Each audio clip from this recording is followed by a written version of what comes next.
Take your time getting down here.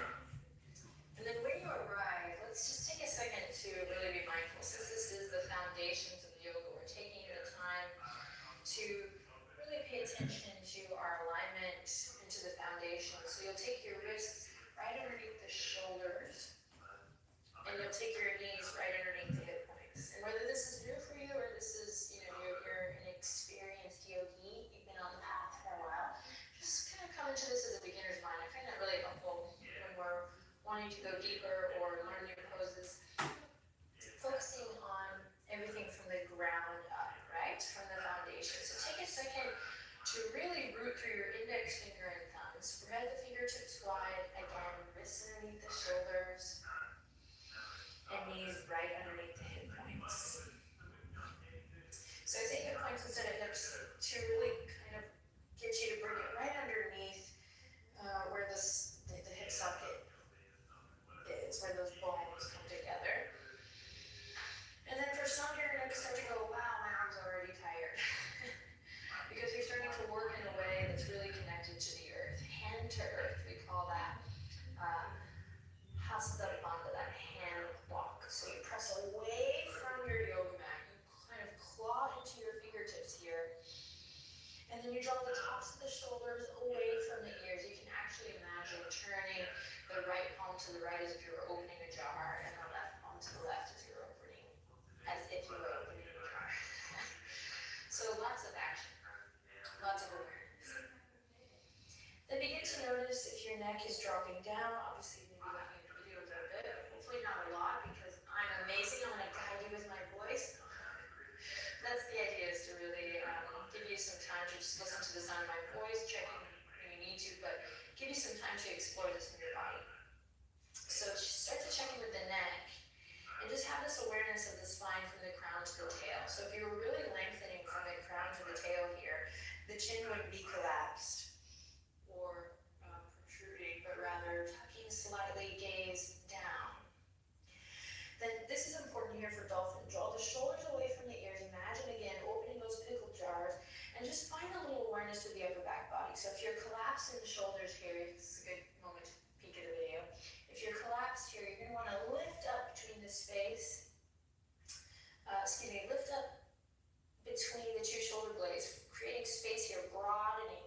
And then again, those pickle jars, drawing the shoulders away from the ears, really firming the shoulder blades down the back body. That's a hard cue to take, so just play here, basically bringing some super awesome awareness into the upper back body. Cool, then we travel down the spine. Just notice if you're collapsed in the lower back.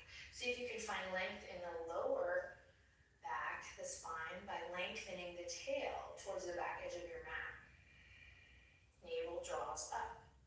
So now we have all this awareness in the hands. If arms get tired, you can come to the fists for a little bit. Takes practice. We have all this awareness from the crown to the tail. We're not collapsing the upper back body. We're not collapsing the lower back body. In fact, we call this connecting to that center channel, that plumb line. I often refer to it as the dunda, the line of the spine, the stick or the staff. You might also hear it referred to as the midline, the center plumb line. So we're just finding a little bit of containment in the front body, length through the spine, awareness in the back body. Cool, then go ahead and curl the toes and walk back and just take a little break. Maybe rotate the wrists a little bit, maybe give yourself a little form massage. I don't know where, but I read once that, massaging the form is like a good foreplay massage, like a weird, aphrodisiac stimulus. Bonus reason to share this dolphin video now. I don't even know if that's true, so don't believe everything you hear on the internet, but so if I'm ever getting this part of my arm massage by anyone, I'm always trying to not be weird, but just notice how does this make me feel? Usually it's me rubbing my own arm in yoga. Okay, let's come back to the pose, back to the focus.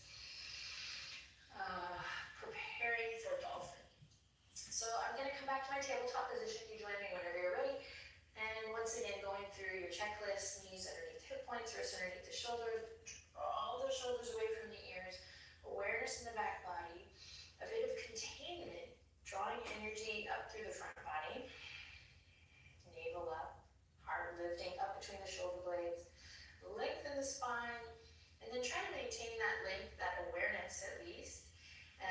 tops of the feet pressing into the earth, so often they're going to come in, which is not spreading the awareness all the way to the toes. So keep that awareness spreading through the toes. And I'm just going to drop one elbow right exactly where that hand was. So it's right underneath the shoulder, and then the other right underneath the shoulder. Right away, I'd like you to pay attention to what happened to the wrists. See if you can keep the forearms that I just so eloquently referred to in that massage moment. See if you can keep them parallel, like two railroad tracks. And then for now, just see if you can go through that same checklist here. Length through the crown, length through the tail, so you probably will draw the navel up a little bit. And then just notice if you're collapsing the shoulders, find that broadness of the upper back. Okay? It's really important as you're learning posture to focus on the sensation rather than the shape. I can't tell you how many times I personally, especially when I was younger, would just kind of bypass that exploration time.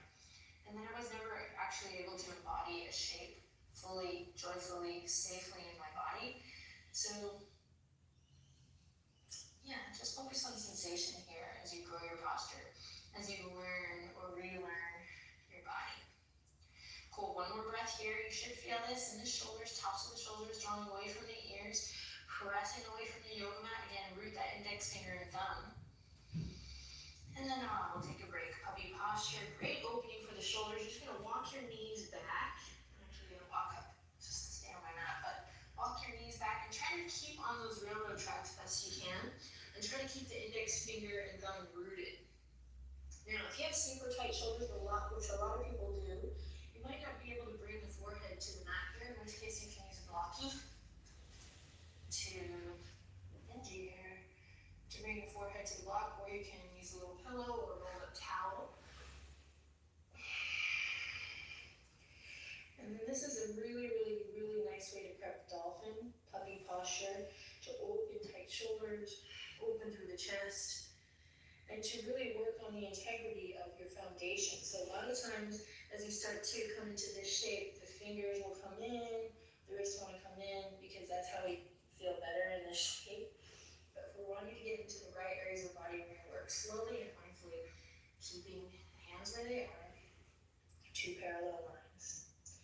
So this could be, if you're feeling it here, you'll know, your shoulders will be speaking to you, telling you sweet nothings, whispering sweet nothings. You might just stay here and not actually even working dolphin today. Just breathing deep and then working on your foundation slowly from here, drawing navel up, lengthening through the crown, sending your gaze towards your knees. This might be your dolphin. So we have this puppy posture, also called Anahata Asana, heart to earth pose. Or you can begin to work your dolphin there, just nice and slow.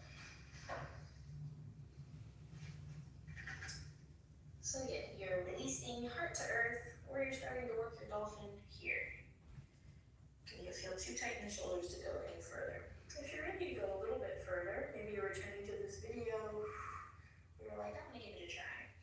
I'm gonna slowly lift the heart forward between the elbows. You need to take a break too for a second, you just curl the toes, come back, lift your heart over your pelvis. But if you're ready to go into this inversion, deeper inversion, we will move from puppy posture all the way back to where the heart is between the elbows here.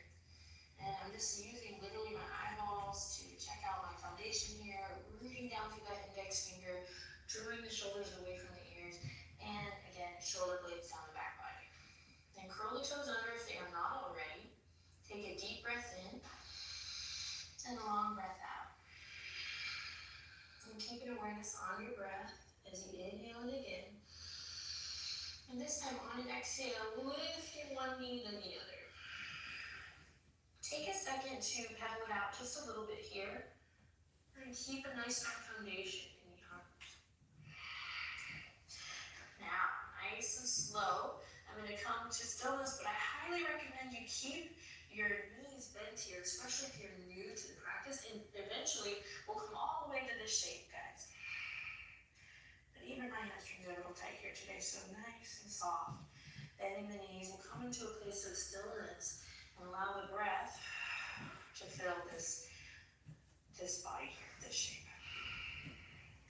Gaze is towards the toes or the knees. Eventually we can take the gaze straight down, especially if we're working up to Pincha Asana.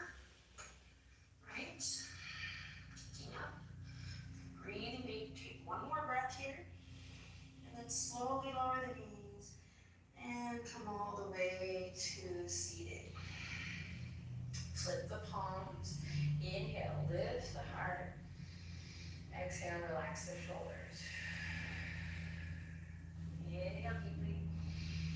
And exhale completely. So for me, in foundations of yoga, it's really important that I'm not just showing you the posture because you can see that anywhere on the internet. This is an opportunity for us to workshop, to explore these shapes and the sensations of these shapes in our body at home, safely and mindfully.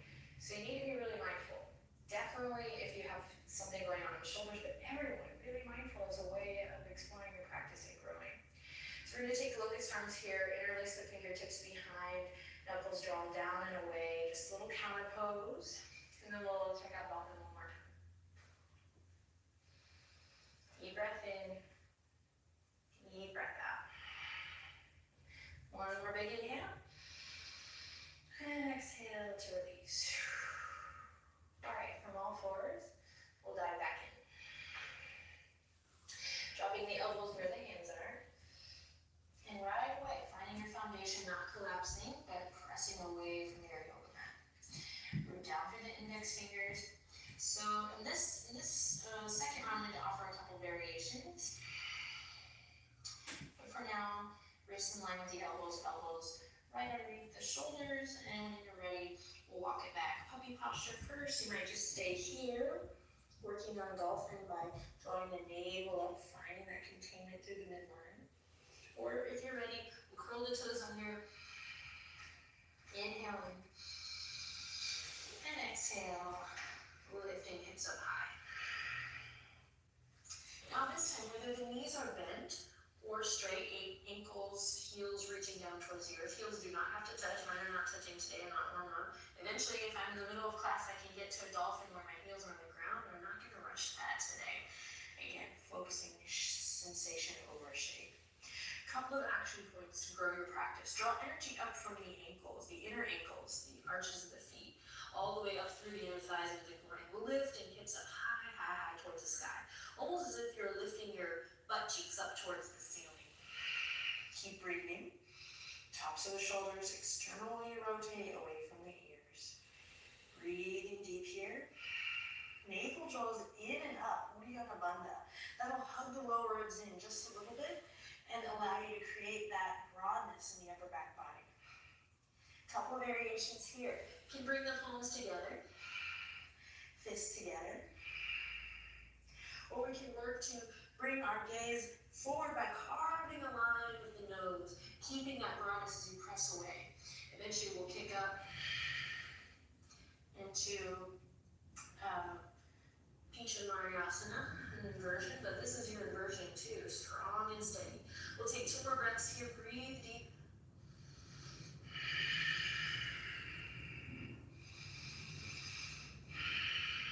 And slowly release knees to the ground. Rolling up nice and slow. 1, to be safe and mindful, but 2, to find what feels good. Feel the effects of this pose as you lift head over heart, heart over pelvis. Flip the palms up and close your eyes and observe. Observe your breath. Observe that sensation. For me, it's like a fresh wash of blood in the arms and the head, the neck, the shoulders. And one more time, reaching the fingertips around. Shalabhasana arms is a great counter pose to dolphin. And you're releasing the fingertips behind, drawing the knuckles down and away. So you spend a lot of time with your arms in front. This little routine of just cat-cow, maybe add a little cat-cow, cat-cow, dolphin, and then locust arms, that'll change your day. That'll change your life. Great, take one more deep breath in here. And then release. Awesome work. Alrighty, my friends, if you like this video, I encourage you to go check out the Foundations of Yoga playlist. This is an ongoing library of poses where we really just take the time that you don't normally have vinyasa, public class. Really take the time to find what feels good in your body. That's correct action and alignment, but just also the sensation, right? Every body is different. So if you want to have a lifelong practice that feels good and it's totally safe